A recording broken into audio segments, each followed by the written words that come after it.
नमस्कार, मैं रंजन चौधरी। अ, बचपन में मैं ज़्यादातर मतलब एक्चुअली क्या है, हम लोगों का 8 जन है टोटल भाई-बहन। तो थोड़ा तो मनमुटाव होता ही है, ये खूब स्वाभाविक है। आपका बचपन में भी ऐसे ही गया होगा। तो मेरे जो नानी का घर था, वो ज़्यादा दूर नहीं थे। मतलब मैं जैसे-तैसे बचपन में भी उतना गाड़ी-घोड़ा होता नहीं था। तो जैसे-तैसे मैं नानी का घर में निकल जाते, 1-2 दिन वहाँ ठहरते, फिर मन शांत होता है तो फिर घूम के आ जाते थे। तो नानी का बगल में और एक नानी थे, मतलब इससे पहले भी मैंने बचपन का नानी का बात बोला। तो नानी जो अपना जो सगा नानी है वो नहीं, वो तो ठीक ही है, वो भी मुझसे गपशप करते। और जो उनके बगल में और एक नानी है, उनसे भी मेरा गपशप होता था। तो जो भी हो, नानी मतलब कोई एक कैरेक्टर नहीं है। मैं फिर दोबारा आपको करेक्ट कर रहा हूँ, दो दो दो दो जो है। जो भी हो, मुझे अभी भी याद है। एक्चुअली बचपन में मैं थोड़ा धर्म को लेकर के कंफ्यूज होता था कि क्या ही माने धर्म, मतलब मैं थोड़ा, क्योंकि मैं सुनता था कि नहीं, हिंदू कि मतलब 33 करोड़ देव देवता है। तो 33 करोड़ तो ऐसे तो जो टॉप में है वो तो दिखता ही है, माँ दुर्गा, काली है, शिव जी है, फलना फलना, जो एकदम टॉप 10 होते हैं ना। जैसे भगवान का अंदर में भी तो टॉप 10 होता है, तो टॉप 10 मुझे दिखाई देता रहा। तो बाकी तो 33 करोड़ कोई मामूली बात नहीं है ना। 33 करोड़ को ढूंढ के निकालना, उनके बारे में जानना, उनका चेहरा देखना मामूली बात नहीं है। जो भी है, तो एकदम मतलब मैं छोटा ही था, मतलब एलपी सेक्शन का मैं बात कर रहा हूँ। तब मैंने नानी को यही कहा था कि मुझे लगता है, जब इस बातचीत जो आया कि 33 करोड़ देवता, यानी पूरे विश्व में उस समय शायद 33 करोड़ जनता था। हिंदुस्तान से शुरू करके पूरा विश्व में, चाहे अमेरिका हो, रशिया हो, कोई भी मुल्क में टोटल, तो उसी को ही शायद ईश्वर, ऐसे ही कुछ बात होगा। और कुछ ऐसे तो होता नहीं है कि 33 करोड़। जो भी हो, जो मुसलमान है, जो क्रिश्चियन है, वो तो एक ही देवता को, अल्लाह को या गॉड को देख रहे हैं। लेकिन हम सुन रहे कि 33 करोड़ देवता, तो उसको लेकर के मैं कंफ्यूज था। तो जो नानी से जो कहानी सुनते थे, कहानी सुनते सुनते स्वामी विवेकानंद का भी बात आया। तो स्वामी विवेकानंद का जी भी बात आया, तो उनके ऊपर मैं थोड़ा किताब उतना नहीं पढ़ा था सही माने में। आजकल तो लोग कुछ भी बोलते हैं कि नहीं, मैं तो एकदम बचपन से ही बहुत ज़बरदस्त किताब पढ़ता था, किताब अच्छा लगता था। नहीं, मैं झूठ बात नहीं बोलता हूँ, क्योंकि अपना चैनल का नाम भी सप्तमोदय जयते है। तो जो भी हो, जो चर्चा है उसमें जाने के पहले अनुरोध है कि आप हमारे चैनल को ज़रूर आप सब्सक्राइब कीजिए, और कमेंट बॉक्स में जा कर के कमेंट कीजिए। और देखिए, मेरा जो शुभचिंतक है, मेरा दोस्त है, इन लोगों से मेरा एक ही रिक्वेस्ट है, क्योंकि जो कुछ कुछ मेरा शुभचिंतक या दोस्त मुझे दिखाई दे रहा है, वो मैं कॉन्ट्रैक्ट में हूँ। लेकिन इन दिनों मेरा शुभचिंतक मुझे जो पता चला कि बहुत सारे बढ़ गए हैं, तो उसके लिए उनसे भी मेरा रिक्वेस्ट है। मेरा आँख का पोजीशन ठीक नहीं है, ग्लोकोमा है। तो मेरा रिसोर्स भी अच्छा नहीं है कि हम 10 आदमी रखें इस चैनल को चलाने के लिए। तो उसको फॉरवर्ड रेगुलर शायद मेरे से नहीं होगा फॉरवर्ड करना। तो इसलिए ज़्यादा से ज़्यादा आप सब्सक्राइब करिए, आपका दोस्त को, आपका रिश्तेदारों को भी बोलिए सब्सक्राइब करने के लिए, क्योंकि फ्री है। तो स्वामी विवेकानंद का एक चीज़ मुझे थोड़ा आकर्षित किया है धर्म का इंटरप्रिटेशन में जो, वहाँ में वो बोलते हैं कि जीवे प्रेम करे जेई जन সেই जन सेवी से ईश्वर। मतलब जीव को जो प्यार करता है, क्योंकि हम तो एक तो चीज़ जानते ही है ना कि हर इंसान का अंदर में, जैसे बोलते हैं ना कि कण कण में बसा हुआ है राम, ऐसे बोलते हैं ना। तो हर जीव का अंदर में भगवान बसा हुआ है, वो भगवान का ही दान है, जो भी वो धर्म का इंटरप्रिटेशन है। तो मैं भी वही देख रहा था कि जो कुछ लोग हैं ऐसे, जैसे हम तो लोअर मिडिल क्लास फैमिली के हैं, हमारे घर में भी अगर भिक्षुक आते हैं तो उनको कुछ ना कुछ दिया जाता है, जो भी अपना हैसियत का हिसाब से दिया होता था। लेकिन जो बड़े बड़े हमारे आसपास में देखा जो धनी है, लेकिन वो जो भिक्षुक है उसके साथ में अच्छा बर्ताव नहीं करते थे। तभी मुझे वो उनका जो वाणी है वो सही लगा कि हाँ, सही में कि हम जितना जीव को सेवा कर सकते हैं अपना कैपेसिटी का हैसियत के अनुसार, अच्छा वही तो धर्म है ना। ऐसे तो राम कीर्तन करेंगे, धर्म धर्म की बात करेंगे, लेकिन जो नीडी है, जिसका ज़रूरत है, उसको हम किसी भी तरह का सहायता नहीं करेंगे, एक कोई धर्म नहीं होता है। जो भी हो, मेरा एक्चुअली धर्म मेरा लाइन नहीं है, मैं उस लाइन में ज़्यादा चर्चा नहीं करता हूँ, लेकिन कुछ विशेष कारण से, विशेष अनुरोध से आज मुझे धर्म के ऊपर में बातचीत करने पड़ रहा है, खास करके स्वामी विवेकानंद के बारे में। स्वामी विवेकानंद जो है, उनका जो बचपन है, उनका जो पिताजी है, मतलब अलग काफ़ी पैसे वाले हैं, अमीर आदमी हैं, वकील थे, बहुत ही प्रोमिनेंट वकील थे उन दिनों। तो एक बार ऐसा हुआ कि वो भी कुछ भगवान, जैसे मैं थोड़ा पाजल हूँ, 33 करोड़ देवता, वो स्वामी विवेकानंद भी वैसे ही कुछ पाजल था। वो भी थोड़ा कंफ्यूज था, भाई भगवान क्या, उसका अस्तित्व है या नहीं, ना क्या हो रहा है। तो एक बार, क्योंकि देखो बचपन से एक्चुअली पता चलता है, वो ज़्यादा उम्र होने के बाद में आप कुछ भी बोल देते, ऐसा नहीं होगा। एक्चुअली कुछ जो सिम्टम्स है वो आपका बचपन से ही पता चलता है कि नहीं, आप कुछ हटके है, कुछ अलग सोच रहे, कुछ कुछ आप कुछ करने वाले हो।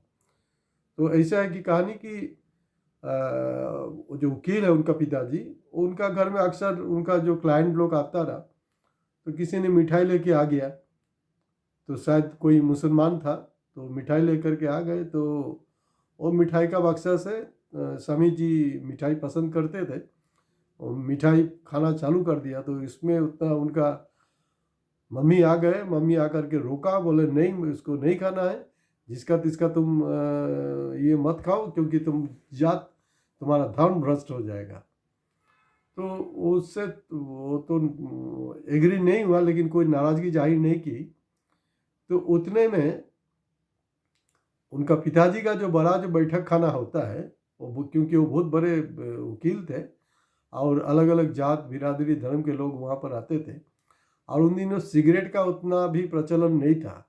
हुक्का हुक्का जो हुक्का पीते ना, तो जो हिंदू है, जो मुसलमान है, वो अलग अलग धर्म का हिसाब से हुक्का का एक अरेंजमेंट था।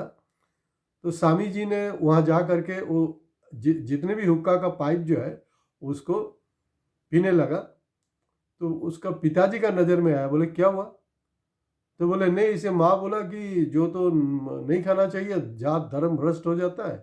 तो हमने चेक किया कि मेरा कुछ होता है कि नहीं। उन्होंने देखा कि अल्टीमेटली कुछ नहीं है।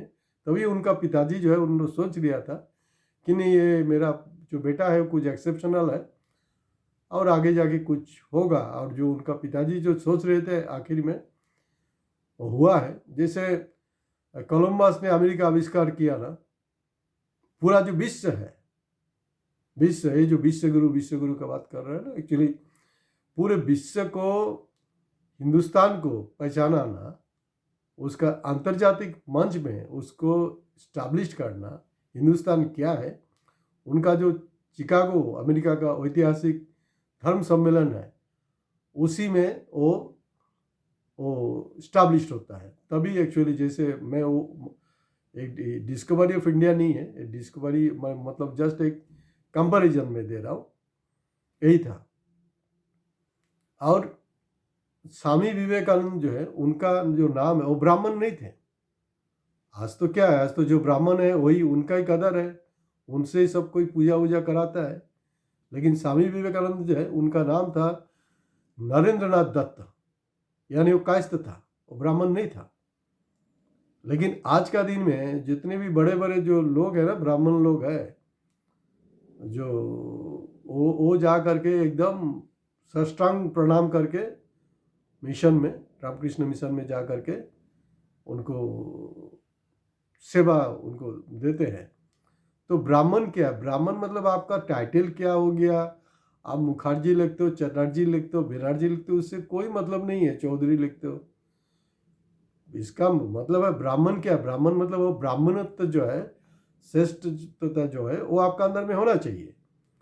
लेकिन आपका टाइटल जो है आप ब्राह्मण का, लेकिन आपका जो बर्ताव है, आपका जो कार्य माने कामकाज है वो चमार जैसे खराब, तब तो आप ब्राह्मण नहीं हुआ ना। तो स्वामी विवेकानंद ने, और स्वामी स्वामी जो बोलते बोलते मुझे याद आ रहा है, ये जो आजकल देखिएगा बहुत सारे लोग हैं, पहले ही स्वामी रामदेव बाबा, स्वामी फलना फलना, ये जो स्वामी लिखते हैं ना, ये उन लोगों को शोभा नहीं देता। स्वामी स्वामी विवेकानंद उन्हीं को शोभा देता है। जैसे नेताजी सुभाष चंद्र बोस, नेताजी मतलब नेताजी सुभाष चंद्र बोस। आजकल देखते हैं हर नेता आगे में नेताजी खींच लेते हैं, वैसे नेताजी होता नहीं है।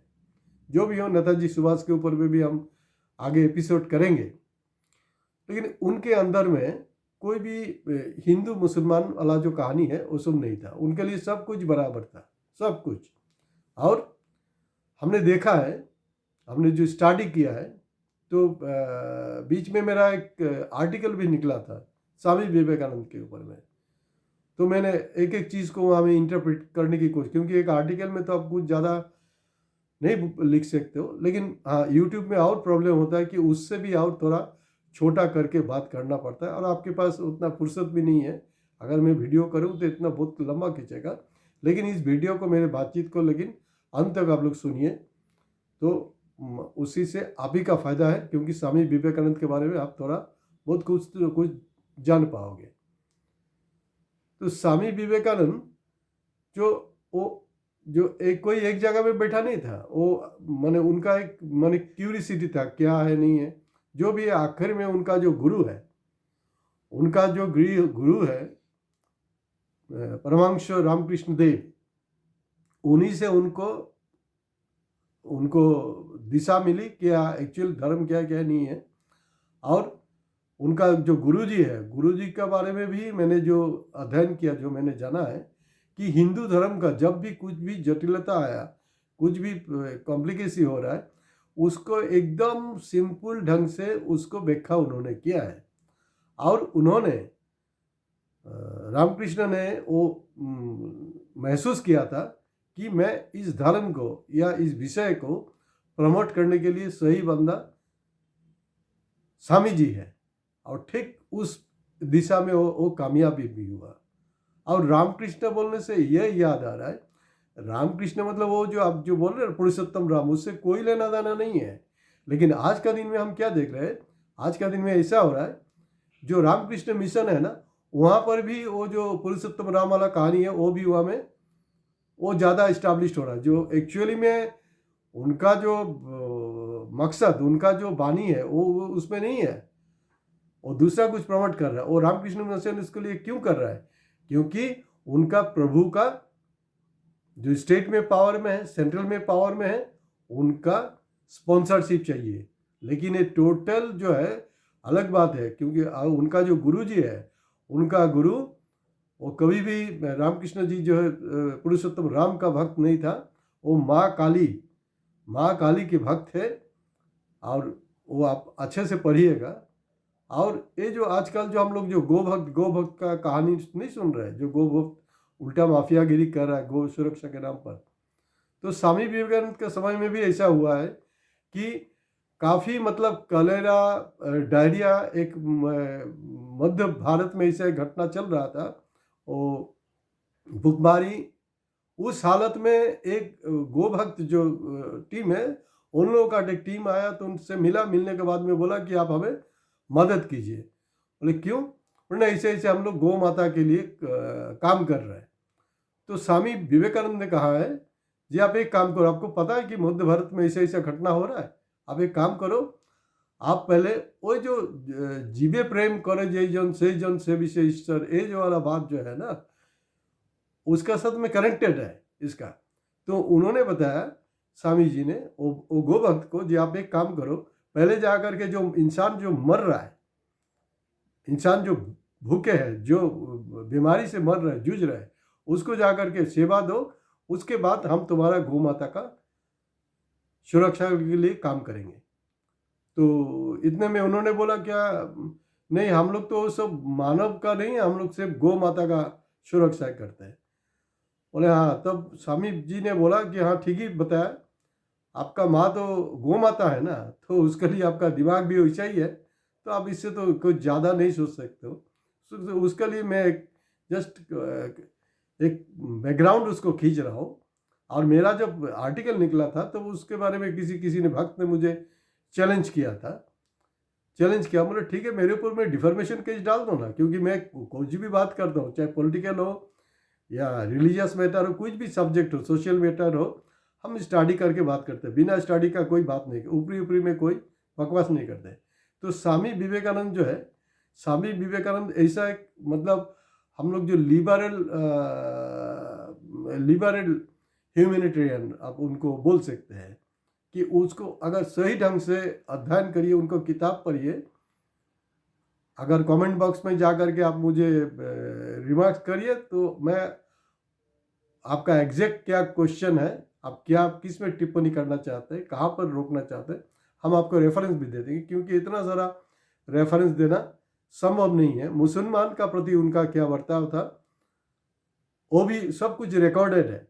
और एक बार उनका ये जो हर जगह में अलग अलग चीज़ सर्च के लेकर के उनको जो चलते थे, जानने का जो उनका इच्छा था, तो उसमें क्या हुआ कि एक बार वो बीमार पड़ गए, भूखे थे, तो उतने में एक मुसलमान उनको राहत दिया, उनको खाना पीना खिलाया, उनका ट्रीटमेंट किया। और एक सभा में वो भी थे, उस मुसलमान भी थे, लेकिन वो पहचान गए, उनको पहचान करके उनको जो है वो गले लगाए और उसको कुछ अनुदान भी दिया है और रिकॉग्निशन भी किया है। लेकिन हिंदुस्तान जो है, अभी अभी हमने सुना है, जो हाल ही में जो नॉन बायोलॉजिकल से बायोलॉजिकल हुआ है ना, नरेंद्र दामोदर मोदी, तो वो भी अपने आप को उसके साथ में कंपेयर कर रहा है। नरेंद्रनाथ जो है उनका नरेंद्रनाथ है, इनका नरेंद्र दामोदर एक नहीं होता है। जैसे मैं रंजन चौधरी हूँ, रंजन चौधरी और रंजन गोगोई एक बात नहीं है। रंजन गोगोई जो काम कर रहे हैं यानी क्या है, तो रंजन चौधरी तो दूसरा काम कर रहे हैं ना, नाम एक होने से कुछ नहीं होता है। तो वो दत्त है, ये मोदी है, तो उनका साथ और फिर हमने सुना 2012 में भी उनका एक स्पीच है, आप देखिएगा, कि वो बोल रहे हैं कि मतलब स्वामी विवेकानंद का जो सपना था उसको साकार करना मेरा मकसद है। 2012 में नरेंद्र मोदी ने कहा था विवेकानंद के बारे में। अभी देखो 2012 में जो कहा था, अभी क्या हो रहा है, अभी क्या हो रहा है। और हमने और एक चीज़ देखा कि अमृत काल का किस्सा चल रहा है ना, लेकिन वो स्वामी जी का ही वाणी है कि अमृत पीने की आपको ज़रूरत नहीं है, अमृत पीने का आपको जरूरत नहीं, आप ऐसे कुछ काम करो जो अमृत जैसे फल आ जाए समाज में। तो स्वामी जी को जानने के लिए एक छोटा सा वीडियो काफ़ी नहीं है, लेकिन फिर भी हमने कोशिश किया कि आपको उनके बारे में थोड़ा सा एक ब्रीफ डालने के लिए। और जो आज का दिन में ये बहुत ही निंदनीय है, आज का दिन में जो रामकृष्ण मिशन अपने सरकार से स्पॉन्सरशिप लेने के लेकर के वो रामकृष्ण मिशन को जो पुरुषोत्तम राम के साथ में क्लैप कर रहा है, एकदम बहुत ही गलत कर रहा है। ये परमहंसदेव जो है, रामकृष्ण परमहंसदेव, उनके प्रति अपमान है और स्वामी विवेकानंद के भी प्रति अपमान है। आज यहीं पर समाप्त करते हैं, लेकिन आप हमारे चैनल सब्सक्राइब करना मत भूलिएगा। नमस्कार।